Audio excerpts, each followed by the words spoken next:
one gotta go. Jay-Z, Nas, Biggie Smalls, Tupac. So first off the I board. don't know if I can bring much to this. Okay, then me and Tony go at this. Yeah, I don't want to jump in. All right, me and Tony go at this. All right, so first off of the list. Just slide off. Now, if it was Kirk Franklin, Hezekiah Walker, John P. King, Fred Hammond. Yeah, we got you. Yeah. You're Fred Hammond. Tupac Hammond. You're Fred Hammond. Let this man get a joke off. Okay. All right, so first off the board. Scoot over now. We got a little bit of room. All right. Well, let's stay tight. All right, cool. All right, so first off the board for this is Jay-Z for me, just for obvious reasons. Jay-Z is just. You mean first as stand? That's stay. Okay, because you can only, one of them got to go, and all of their work. So understand the game. All of their work is going to leave when you get them out of there. Okay.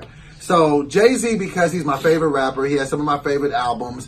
Blueprint, Black Album, 444 is starting to emerge as one of my favorite albums. That, just to see his growth, I feel like hip hop doesn't age well, and he's showing us something we've never seen. Okay. And just coming up in the game, Jay-Z has always been one of my favorites, so he is off of the list first. Who's first off the list for you? Nas. Nas is staying because Illmatic is my favorite album of all time in music. Okay, so Illmatic is just a part of my soul, so Nas is staying.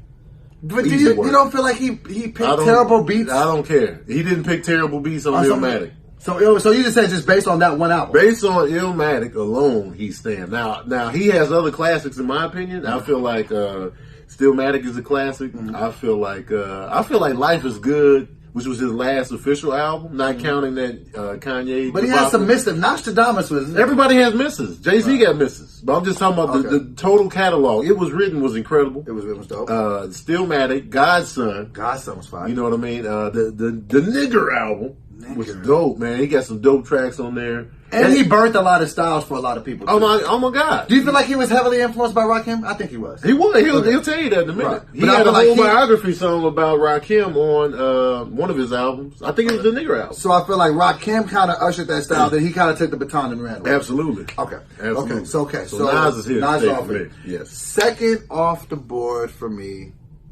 would probably have to be Tupac. I'm a West Coast native. I grew up in California. I've lived there my whole life. Tupac was just, he was just everything.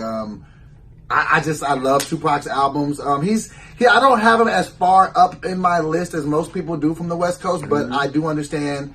I feel like his storytelling ability, his ability to make really like pop songs like California Loves, and then also songs like Dear Mama and Brenda's Got a Baby. He was like the first artist that was able to kind of walk that tightrope, to kind of, you know what I'm saying? Even though some people call him a walking contradiction, he was able to live in his truth in his music, and he's a legend, and I feel like he left way too soon. So Tupac, definitely off the board for me second. Okay. Who's off there next for you? Jay-Z is staying.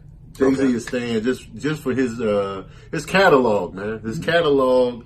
He's been around. He can do a party track. He can do a storytelling track. It took a little too long for me to really get a feel for like who he was as a human being. Right. Because I feel like he was just the facade. Like everything's an image. Who are you? And then I feel like I finally got a taste of it. Not even a lot of people say "Saw him cry." You knew it was human. I was like, that could still be somebody else's story. You know what? But December 4th is when I was like, okay, now we get a sense of. But when you really peel off the layers of him, that actually made sense because he was a gangster, he was a drug dealer, so he was kind of taught to not show emotion. Right. So then later in life, I get why he did it, right? But it still could have been anybody's story. You know what I tell a lot of people? You know who is very responsible for me becoming a big Jay-Z fan? Who? Kanye West. Okay. I did not like Jay-Z's music before the Blueprint. Let me tell you why. I felt like he just used to pick bad beats. I gotta like your beat. Reasonable No, Doubt. I liked it. Reasonable Doubt is his best album. Hear what I'm saying? I liked Reasonable Doubt, but like Volume 2 in my life, this beat was just like, what are you doing? I didn't like. Volume 2 was not good. But then when Blueprint came out, I was like, whoa, what is? And I was heavy Kanye. Yeah, and then Black Album, I was like, whoa. Yeah. Like, those are his three best albums, right. But the Reasonable Doubt should have had you. Right. No, but see, that goes back to the Tupac thing. That came out in the time I lived in L.A., I'm sorry, I live in Sacramento. So it was like, we were against the East Coast in our minds, so I couldn't kind of dig into it. And a lot of people don't know he had dissed Tupac back in the day. Well, so I wasn't really rocking with it. Because Tupac was dissing everybody. He was. Okay, so you ain't just going to sit there and take it. So now my last two I have left on my list is Biggie. I already know who you taking and Nas. And on your list, you have Tupac and Biggie. Yep. Whoa! You don't have to get rid of Tupac or Biggie? Yeah. I feel sorry for you in the comments either way. All right, so I'll go first. Shredded either way.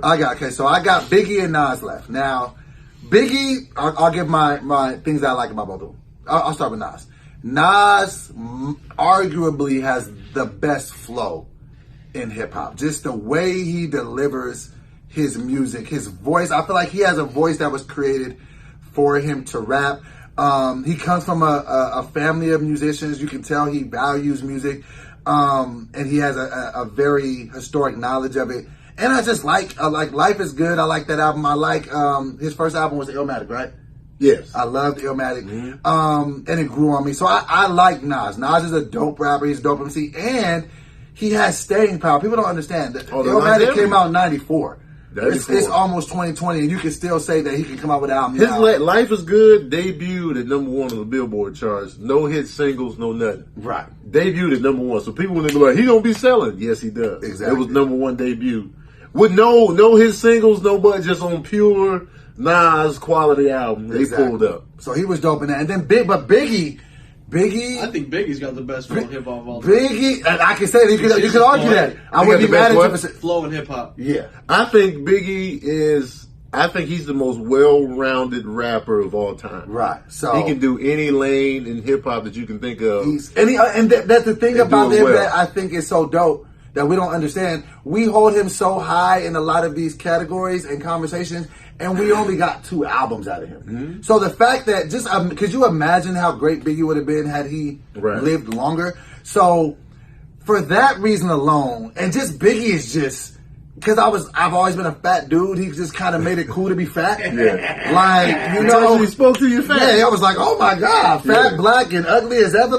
And even just on a musical level, and I heard somebody say, so I don't want to say this that this is my original thought, but he, just the way he would bounce he was almost like a trumpet player on a song doing a solo. He would just flip, and he had a sense of humor. He was witty.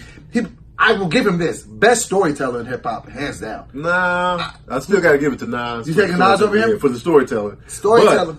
Biggie is up there. Biggie Warning is a story. Oh my God. Yeah, so because of all of those reasons, Nas, you're great, but I'd have to I already knew. Say goodbye to Nas. I already knew. He would have to go. So, no, you got to get rid of Biggie or Tupac. Yeah, it's tough. Please explain how you're going to get out of this. Now, here's the thing.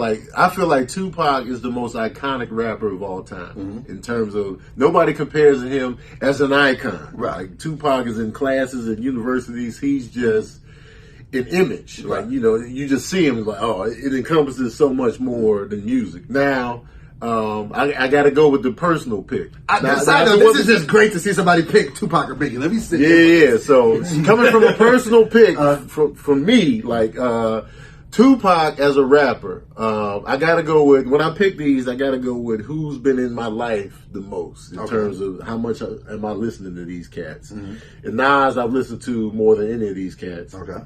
Biggie only has 2 albums. Okay. He only has 2 albums. I listen to Ready to Die way more than Life After Death because I feel like there's a lot of fat on the bone with the double album. I feel like, I always think that too. I always feel like now all the big rappers and the legends feel like they have to do a double album now. But I feel like every double album that comes out, if you condense it into one, it'd probably be their best work. It's always too much fat on the bone. We don't need the double album. I feel like Drake did that with Scorpion and he didn't have to. I feel like if you would have condensed Scorpion into one, that would have been amazing. So. There's always too much fat. Trust me. Trust me. As much as I love Wu-Tang Clan, Wu-Tang forever had a lot of fat on the bone. You narrow that down to 15 tracks, my head would have blew off. You would have burst in the flames. Oh, man. So, but, Life After Death had some fatty. Now, All Eyes on Me, I did not like. What? I don't like All Eyes on Me like everybody. As an album? As an album. What are you? That's blasphemy in hip hop circles. And during the Tupac Biggie beef, I sided with the East Coast. Why? Because I listened to way more East Coast rap than I did West Coast. So you heard Hit 'Em Up and you wasn't just blown away? I was like, man, Biggie, come back with something. And then Biggie was just chilling. I was like, So wait, you didn't like All Eyes on Me? That was arguably his greatest album. Me Against the World is my favorite Tupac album, with Machiavelli second. But you didn't like All Eyes on Me as a whole? Nah. If you had to pick one, All Eyes on Me or Life After Death was when you picked Easy. Life After Death. I just said it. Really? All Eyes on Me. You didn't say it. I wasn't listening. Yeah. Okay. Life After Death was a good album. It just had a little bit of fat on there. Okay. So I gotta go down with Airplane. It's gotta come down to Airplane. Okay. So Many Tears is my favorite Tupac song of all time. Record. But I don't rotate a Tupac album the way I rotate Ready to Die. If you were about to say what I think you're about to say. So for me personally, based on Airplane, and Biggie be having me like, see, let me say this. This is what I will say because I think I know where you're going with your pick. Mm-hmm. For all the praise people give Tupac, rap-wise, wasn't the greatest rapper. Now, was he able to display emotion and make good songs? Yes. But as a lyricist, and did he just say things and put his words together in a way to make you be like, yo, that was crazy? Not so much. But he was straightforward. He was emotion-based. You felt what he was emotion-based. Brenda's Got a Baby, you was all in on the story. Right. And like, so he's a dope lyricist in that regard, but did he have the versatility of Biggie? Nah. So if you had to pick, one got to go out of Biggie and Tupac, who got to go, Tony Baker? And this is just for me, guys. This is just my personal. I know y'all gonna hang me, but that couldn't be me.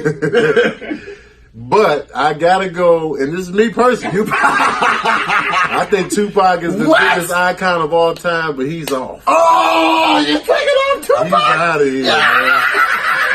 Are you serious? Ready to die. My mother got cancer in her breast. Don't ask me why I'm motherfucking stressed. Things unchanged. I can't lose Biggie. Wow. So you gonna lose Tupac? Yeah, man. He's get in them comments and let him know what you think. I expect to be strung up, but I got to go with the personal relationship with these artists. And so you losing? I listen to the least amount. So now of you can never listen to no Tupac again, and you're okay with that? I'm gonna miss So Many Tears though. So Many Tears. You're gonna shed so many tears because you can't listen to so many. Man, that's one of my favorite songs ever made. But the Biggie, the Ready to Die. That says a lot about Biggie to have 2 albums, and because Tupac has like 30. It just kept going after a while, and then you get numb to it. It's like, watching a movie with too much action. You just like, all right, you know what I'm saying? But Biggie could do anything. So you're losing Tupac, and I'm losing Nas. Yeah. I knew he was going to lose Nas. Most people going to lose Nas in that lineup, but for me, Nas is my favorite rapper. So you're going to lose Tupac. He was solidified, yeah. Well, there it goes. Well, this has been another installment of One Gotta Go. I have been your boy, Doughboy. Tony Baker. Come on stage. Come back in now. Come on back in here, church boy. Now, one gotta go. Kirk Franklin, John P. Key, Hezekiah Walker. We'll never answer this question. Thank y'all. We love you. Peace.